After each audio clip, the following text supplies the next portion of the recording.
As Mr. Shantanu said, already we have started developing the mindset for introducing entrepreneurship in the curriculum.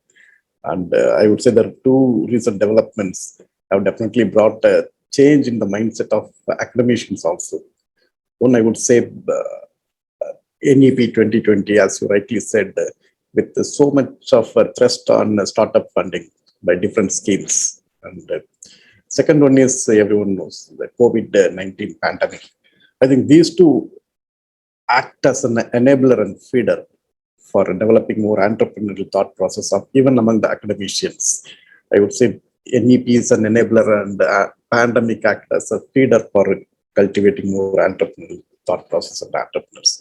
And as you rightly pointed out, NEP plays focus on holistic multidisciplinary education, which is the need of the hour. And I think once we have that kind of a system or a process inbuilt in the education or academics, we can have more number of entrepreneurs coming out of the academic institutions. Because it has three-pronged approach. One is highly flexible curriculum, which means students can take any course as he wishes. A student from mechanical can take courses on agriculture or computing so that he can develop his skills required for becoming an entrepreneur. And novel engaging techniques or methods. So long as the student is there inside the campus, we have to engage him productively. And this engagement also requires rigorous specialization. So this is a way we can develop holistic multidisciplinary education as per the prescription given by NEP. And I am sure this would go a long way. And defining the mindset, before I define the mindset, change in the mindset, we need to have some preconditions in the academic system. I would say one could be people-oriented and other could be system-oriented. People-oriented, obviously, the faculty members. We need to skill them, reskill them, and upskill them to deliver the courses differently when we focus on entrepreneurship as one of the major goals. And in terms of system, we should definitely revisit and revise the assessment and evaluation process. Again and again, 2 hours test, 3 hours test on paper-based will not bring more any entrepreneurs, I hope. And third, somebody talked about bringing company or industry to the campus.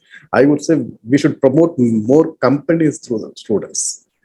And I call it as campus company because in the institution where I working currently, we have 3 or 4 campus companies started by the students. I think this brings some kind of change among the thought process of the students also.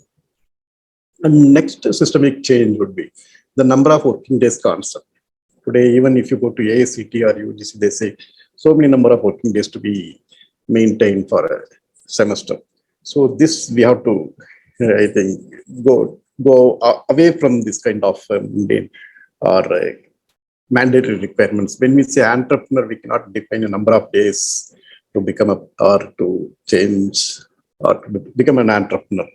And I think these are the conditions we need to achieve before I personally define mindset. So coming to mindset, mathematically, I could define mindset as a function of governance and leadership, because they play major role in most of the institutions, whether it is government or a private institution. Governance or the leaders are more important.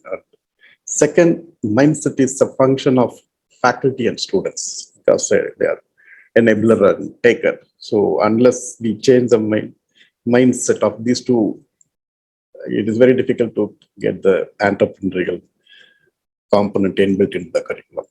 And finally, I would say the change in mindset would be a function of the parents' attitude also, because they decide to a larger extent. I would not say they are the major contributing factor, but they are the influencers of the system.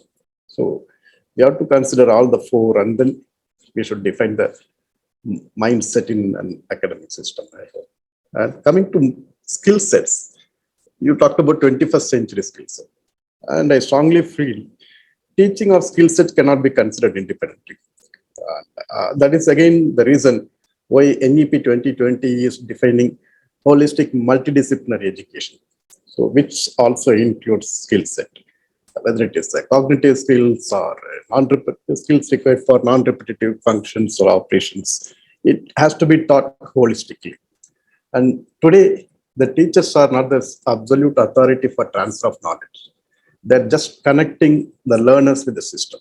So when we say system, earlier we used to define academic system as a three-cornered approach. The quality was defined. One is the content, delivery, and assessment.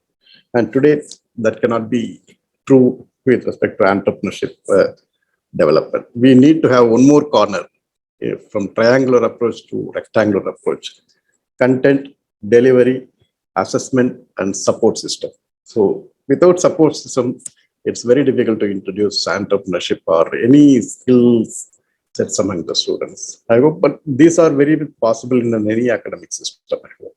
Once we introduce, definitely we can have more number of entrepreneurs coming out of any academic institution. Thank you.